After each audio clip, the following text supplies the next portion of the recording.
រឿងកុងហ៊ានកាលពីព្រេងនាយមានមនុស្សម្នាក់ឈ្មោះគង់បានប្រពន្ធពីរនាក់មួយឈ្មោះនាងអាំមួយឈ្មោះនាងគុំថ្ងៃមួយអ្នកគង់នាំប្រពន្ធទាំងពីរនាក់ទៅសួរសុខទុក្ខបងប្អូននៅស្រុកឆ្ងាយតាមផ្លូវទៅស្រុកនោះមានខ្លាសាហាវអ្នកគង់បណ្ដាលប្រពន្ធទាំងពីរនាក់ទៅដល់ព្រៃធំមួយជិតស្រុកគេព្រៃនោះតែងមានខ្លាចេញមកខាំមនុស្សគោក្របីស៊ីជារឿយលុះដល់អ្នកគង់ទៅដល់កន្លែងនោះខ្លាក៏ស្ទុះដេញស្រែកសន្ធប់ពីចម្ងាយមកអ្នកគង់រត់ចូលរូងឈើរាកនោមព្រោះភ័យញ័រដៃញ័រជើងនាងអាមនិងនាងគុំខំព្រួតគ្នាវាយខ្លានោះស្លាប់ទៅឯអ្នកគង់ឃើញប្រពន្ធវាយខ្លាស្លាប់ហើយបានស្ទុះមនីចេញពីរូងឈើមកយកដំបងវាយខ្លាស្លាប់ស្រាប់នោះថែមទៀតប្រពន្ធទាំងពីរបន្ទោសប្តីថាខ្លាគេវាយងាប់ហើយធ្វើជាមកវាយថែមទៀតប្រអីកំសាកញីដូច្នេះអ្នកគង់ជេរបំពេញទៅប្រពន្ធថាមិនដែលមានស្រីណាវាយខ្លាស្លាប់ទេមានតែប្រុសបានហ៊ានវាយខ្លាតតែស្លាប់ហើយអ្នកគង់ក៏បោចវ័រចងខ្លានោះនាំប្រពន្ធសែងចូលទៅក្នុងស្រុកអស់អ្នកស្រុកឃើញអ្នកគង់សែងខ្លាមកគេបបួលគ្នាមកមើលពេញហើយគេសួរថាអ្នកឯងធ្វើដូចម្ដេចបានជាចាប់បានខ្លានេះសាហាវណាស់ហើយប្រពន្ធអ្នកគង់ក៏និយាយប្រាប់អ្នកស្រុកថាអ្នកគង់ឃើញខ្លាវាបោលមកគាត់រត់ចូលក្នុងរូងឈើខ្ញុំពីរនាក់ស្រីព្រួតគ្នាវាយខ្លាតែស្លាប់អ្នកគង់ឮប្រពន្ធនិយាយប្រាប់គេដូច្នោះក៏បញ្ជោប្រពន្ធថាមិនដែលមានស្រីណាខ្លាំងហ៊ានវាយខ្លាស្លាប់នោះទេមានតែប្រុសទើបខ្លាំងពូកែហ៊ានវាយខ្លាស្លាប់បានអ្នកគង់ក៏អួតប្រាប់អ្នកស្រុកថាការដែលខ្លាវាស្ទុះមកខំខ្ញុំបានប្រើស្និតគុណពិសេសរបស់ខ្ញុំដូច្នេះបានជាវាយវាបានថាហើយអ្នកគង់ធ្វើជា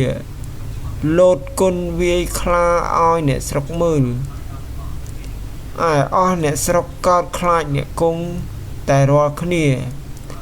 ហើយឲ្យឈ្មោះថាគង់ហ៊ានតាំងពីថ្ងៃនោះមក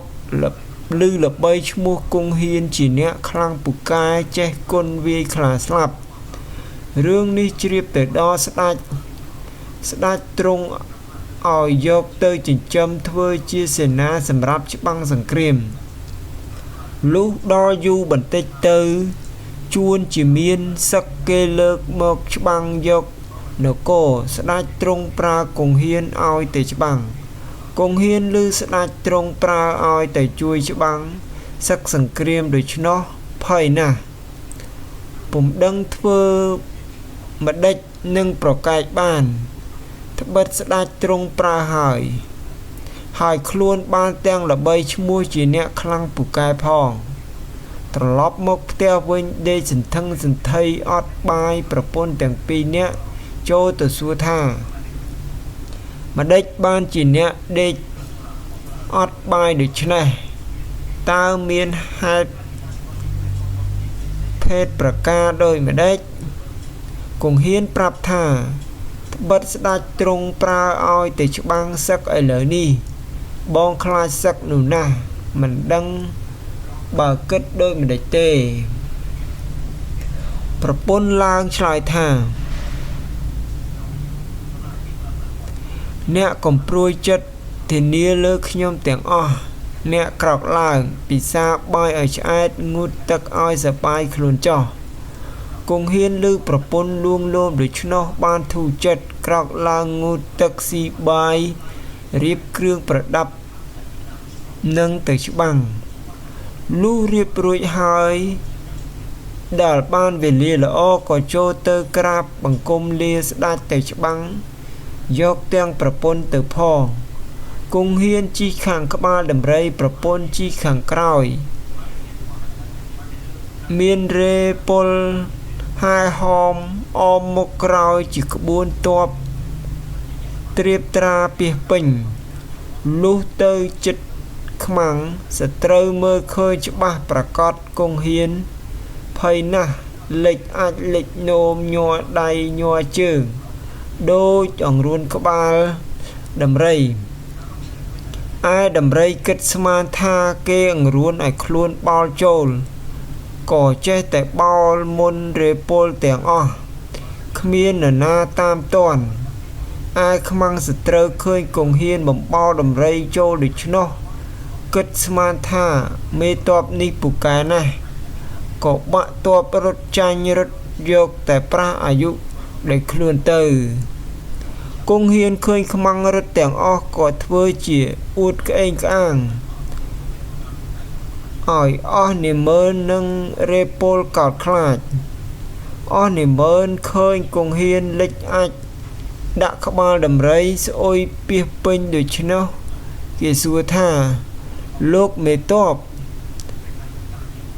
ថ្វីម្ដេចក៏លេចលាមកមកដូច្នេះគង់ហ៊ានឆ្លើយថាបើកំពុងតែច្បាំងនឹងសត្រូវហើយឈឺផ្ទៃនឹងចុះទៅដោះទុកសัตว์ឯណាមានតែដោះទុកសัตว์លើក្បាលដំរីដូច្នេះហើយបើរវល់តែដោះទុកសัตว์ខ្មាំងវាមិនកាប់ស្លាប់ឥតអំពើទៅហើយអីអស់និមឺននឹងរេពលឬគង្ហ៊ាននិយាយដូច្នេះអ្នកខ្លះមានប្រាជ្ញាគេដឹងថាគង្ហ៊ានខ្លាចអ្នកខ្លះមិនសូវមានប្រាជ្ញាកោតខ្លាចគង្ហ៊ានណាស់ឯគង្ហ៊ានបានឈ្នះទ័ពត្រឡប់ចូលមកនគរវិញហើយចូលទៅក្រាបបង្គំស្ដេចទ្រង់ជ្រាបថាគង្ហ៊ានទៅច្បាំងឈ្នះដេញខ្មាំងរត់ខ្ចិតខ្ចាយអស់ទៅទ្រង់ត្រេកអរណាស់ទ្រង់រាជទានសយុះជានិមឺនធំហើយព្រះរាជទានព្រះរាជទ្រព្យនិងគ្រឿងបណ្ណាការជាច្រើនតាំងអំពីថ្ងៃនោះមកគង់ហ៊ានរឹតតែអួតខ្លាំងពូកែក្អេងក្អាងឡើងទៀតលុះក្រោយមកទៀតមានក្រពើសាហាវមួយចេះតែដេញខំមនុស្សម្នាអ្នកឈ្មួញដើររកស៊ីខាងជើងទឹកជើងកំពុងគេខ្លាចរអាគ្រប់គ្នាមិនមានអ្នកណាហ៊ានចុះងូតទឹកឬដើរទូកសោះអស់រាសពិបាកចិត្តណាស់រឿងនោះក៏ជ្រាបទៅដល់ស្ដេចទ្រង់ត្រាស់ប្រើគង្ហ៊ានឲ្យទៅចាប់ក្រពើឯគង្ហ៊ានឮព្រះបន្ទូលដូច្នោះនឹកភ័យណាស់ប៉ុន្តែមិនហ៊ានទៅតឹងព្រះបន្ទូលក៏ទទួលថានឹងយកអាសាសូមទ្រង់កំព្រួយព្រះរាជហឫទ័យ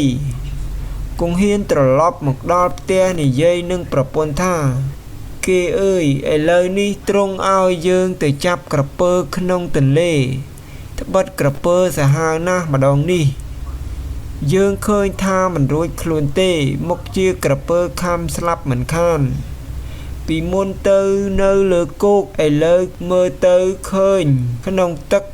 ធ្វើមិនដេចនឹងកិច្ចរួចប៉ុន្តែស្ដេចទ្រង់ប្រើហើយនឹងមិនទៅក៏មិនកើតដូច្នេះមានតែទៅលោតទឹកឲ្យក្រពើវិខំស្លាប់តែម្ដងទៅគង់ហ៊ានគិតគ្នានឹងប្រពន្ធដូច្នោះហើយក៏ហៅកូនក្មួយមកធ្វើជាទៅចាប់ក្រពើអស់មនុស្សម្នាមហាជនឮថាគង់ហ៊ានទៅចាប់ក្រពើក៏បបួលគ្នាទៅមើលពាសពេញលុះគង្ហ៊ានទៅដល់កំពង់ទឹកបានឃើញក្រពើហាលមកប្រប់ច្រាំងត្រង់ទីដែលមានដើមឈើពីរដើមដុះជិតគ្នាមានប្រគៀបគាត់ក៏ស្ទុះលោតចុះទៅក្នុងទឹក ត្រង់ទីនោះដែលគិតថាលោតទៅឲ្យក្រពើវាខំស្លាប់ទៅទេប៉ុន្តែក្រពើវាលឺសន្ធឹកគង់ហ៊ានលោតចុះក៏ញាក់ព្រឺតប្រឹងលោតឡើងដូចជាគេប្រហកក្នុងប្រគៀបឈើជាប់ពាក់កណ្ដាលខ្លួនរុលទៅមុខក៏មិនរួចថយក្រោយក៏មិនរួចគង់ហ៊ានមុជទៅក្នុងទឹកងើបឡើងឃើញក្រពើជាប់នឹងដើមឈើដូច្នោះស្រែកបង្គាប់ឲ្យកូនក្មួយយកលំពែងមកចាក់កាប់ក្រពើនោះស្លាប់ទៅឯអ្នកមើលទាំងប៉ុន្មានគេគិតស្មានថាគង់ហ៊ានចាប់ក្រពើនោះបោះមកឲ្យជាប់នឹងមែកឈើក៏កោតខ្លាចគង់ហ៊ានក្រៃពេកគង់ហ៊ានមិនបានឃើញក្រពើស្លាប់យ៉ាងដូចនោះ